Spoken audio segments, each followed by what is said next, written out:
emergenze capitano. È un dato di fatto che non possiamo mai prevedere quando o dove potrebbe verificarsi un incidente o un malore improvviso. Ma ciò che possiamo controllare è quanto siamo preparati a rispondere. È qui che entra in gioco il primo soccorso. Il primo soccorso è l'assistenza immediata fornita a qualcuno che è ferito o malato prima che arrivi l'aiuto medico professionale. Può fare la differenza tra la vita e la morte, tra una completa guarigione e una disabilità permanente. Immaginate uno scenario in cui qualcuno crolla, stringendosi il petto dal dolore. Un passante che conosce il primo soccorso riconosce i segni di un infarto e chiama immediatamente il 118. Quindi esegue la rianimazione cardiopolmonare o RCP, mantenendo il flusso sanguigno e la circolazione dell'ossigeno fino all'arrivo dei soccorsi.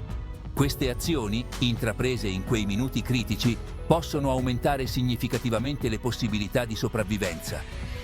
Il primo soccorso consente alle persone di agire di fronte alle emergenze. Fornisce loro le conoscenze e le competenze per fornire assistenza immediata, potenzialmente stabilizzando le condizioni di una vittima e prevenendo ulteriori lesioni. Ma l'impatto del primo soccorso si estende ben oltre la situazione immediata. Imparando il primo soccorso, diventiamo più consapevoli di ciò che ci circonda e più attenti ai bisogni degli altri. Sviluppiamo un senso di responsabilità per il benessere delle nostre comunità, promuovendo una cultura di preparazione e resilienza. Il primo soccorso non significa essere un medico professionista. Si tratta di sapere quali misure adottare in caso di emergenza per aiutare qualcuno in difficoltà. L'aspetto più cruciale del primo soccorso è comprendere i principi di base che guidano l'azione. Questi principi forniscono un quadro per rispondere in modo efficace e sicuro in qualsiasi situazione. Il primo passo è sempre valutare la scena. Prima di avvicinarti alla vittima, controlla che l'area sia sicura per te e per le persone circostanti. Cerca potenziali pericoli, come incendi, traffico o strutture instabili. Una volta che è sicuro procedere, controlla la reattività della vittima. Sono coscienti? Respirano? Se la vittima non risponde, chiama immediatamente il 118. L'attivazione tempestiva dei servizi medici di emergenza è fondamentale per un esito positivo. Nell'attesa che arrivino i soccorsi, fornire conforto e rassicurazione alla vittima. Mantieni la calma e la concentrazione, poiché il tuo comportamento può influenzare chi ti circonda. Gli infarti del miocardio e gli ictus sono gravi emergenze mediche che richiedono attenzione immediata. Riconoscere i segni di queste condizioni può fare la differenza tra la vita e la morte. Un infarto si verifica quando il flusso di sangue al muscolo cardiaco è bloccato, di solito da un coagulo di sangue. I sintomi di un infarto possono variare, ma i segni comuni includono dolore o fastidio al petto che possono sembrare pressione, spremitura, pienezza o dolore che si diffonde a braccia, schiena, collo, mascella o stomaco. Altri sintomi possono includere mancanza di respiro, sudore freddo, nausea, vertigini o improvvisa stanchezza. Un ictus, d'altra parte, si verifica quando il flusso di sangue al cervello viene interrotto. Ciò può essere dovuto a un vaso sanguigno bloccato, noto come ictus ischemico, o a un vaso sanguigno rotto, noto come ictus emorragico. Riconoscere i segni di un ictus è fondamentale, perché ogni minuto conta. L'acronimo FAST è uno strumento utile per ricordare i segni di un ictus. Face, asimmetria facciale, arm weakness, debolezza del braccio, speech difficulties, difficoltà di linguaggio, time to call, 118, tempo di chiamare il 118. Altri sintomi possono includere intorpidimento o debolezza improvvisi su un lato del corpo, confusione, difficoltà a vedere, difficoltà a camminare, vertigini, perdita di equilibrio o coordinazione o forte mal di testa senza causa nota. Annegamento ed elettrocuzione, pericoli dell'acqua e dell'elettricità. L'annegamento e l'elettrocuzione sono due emergenze che richiedono un intervento immediato. L'annegamento è una delle principali cause di morte accidentale, soprattutto tra i bambini. Si verifica quando una persona non riesce a respirare a causa dell'immersione in acqua, con conseguente ostruzione delle vie respiratorie. Se vedi qualcuno che sta lottando in acqua, è fondamentale agire rapidamente.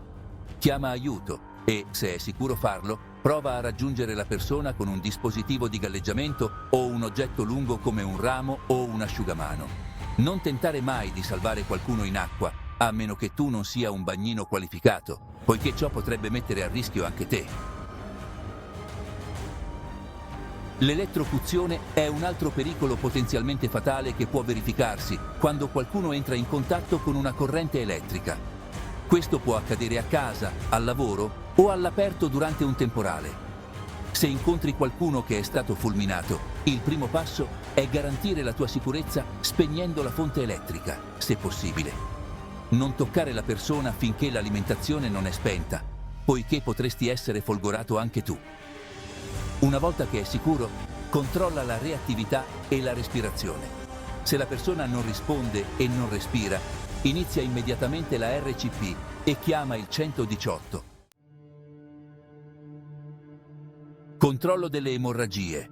Il sanguinamento grave è una condizione pericolosa per la vita che richiede attenzione immediata. Che si tratti di un taglio profondo, una ferita da puntura o una ferita da arma da fuoco, il controllo del sanguinamento è essenziale per prevenire un'eccessiva perdita di sangue. Il primo passo nel controllo del sanguinamento è applicare una pressione diretta sulla ferita. Usa un panno pulito o una garza, se disponibile, ma in caso contrario usa la mano nuda. Applicare una pressione decisa e continua sulla ferita, sollevando l'arto ferito sopra il cuore, se possibile. Mantenere la pressione fino all'arrivo dei soccorsi medici. Se il sanguinamento continua nonostante la pressione diretta, potrebbe essere necessario esercitare pressione su uno dei punti in cui le principali arterie si trovano vicino alla superficie della pelle. Applicare pressione su questi punti può aiutare a rallentare il sanguinamento. 2 punti di pressione principali sono l'arteria brachiale, situata all'interno della parte superiore del braccio, e l'arteria femorale, situata nell'area inguinale. Manovra di Heimlich. Un gesto che salva la vita. In questa sezione impareremo la manovra di Heimlich, una procedura di primo soccorso fondamentale per trattare l'ostruzione delle vie aeree superiori, ovvero il soffocamento da corpi estranei. La manovra consiste in una serie di spinte addominali che permettono di espellere l'oggetto bloccato. È una tecnica che può salvare la vita in situazioni di emergenza. Vediamo insieme come eseguirla nel modo corretto. Per prima cosa, accertatevi che la persona stia effettivamente soffocando e non riesca a parlare o respirare. Posizionatevi dietro di lei e avvolgete le braccia attorno alla sua vita. Chiudete una mano a pugno e posizionatela appena sopra l'ombelico. Afferrate il pugno con l'altra mano. Eseguite rapide spinte verso l'alto e l'interno dell'addome. Ripetete questo movimento finché l'oggetto non viene espulso o la persona non diventa incosciente. Se la persona diventa incosciente, chiamate immediatamente i soccorsi e, se siete formati, iniziate la rianimazione cardiopolmonare. Ricordate, in un'emergenza ogni secondo è prezioso. Conoscere la manovra di Heimlich può fare la differenza tra la vita e la morte. Esercitatevi in questa tecnica e siate sempre pronti. RCP, un respiro di vita. La RCP o rianimazione cardiopolmonare è una tecnica salvavita che può aiutare a riavviare il cuore e i polmoni di qualcuno che ha smesso di respirare. Implica una combinazione di compressioni toraciche e respirazioni di soccorso, erogando ossigeno al cervello e ad altri organi vitali. Per eseguire la RCP, innanzitutto assicurati che la persona sia sdraiata sulla schiena su una superficie solida. Posizionati accanto a loro e individua il centro del loro petto, appena sotto la linea dei capezzoli. Posiziona il palmo di una mano su questo punto e intreccia le dita con l'altra mano.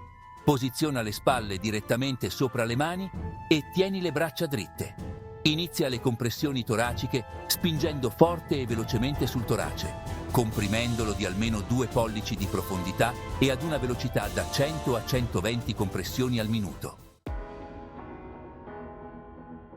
Imparare le tecniche di primo soccorso è fondamentale. Queste conoscenze possono davvero fare la differenza in caso di emergenza. Non aspettare il momento del bisogno. Inizia a formarti oggi stesso. Grazie per aver seguito la nostra guida al primo soccorso. Se ti è stato utile, iscriviti al canale per altri video educativi e condividi questo video con i tuoi amici e familiari. Potresti aiutare qualcun altro a salvare una vita. E non dimenticare di informarti sui corsi di primo soccorso nella tua zona, per essere sempre pronto ad agire.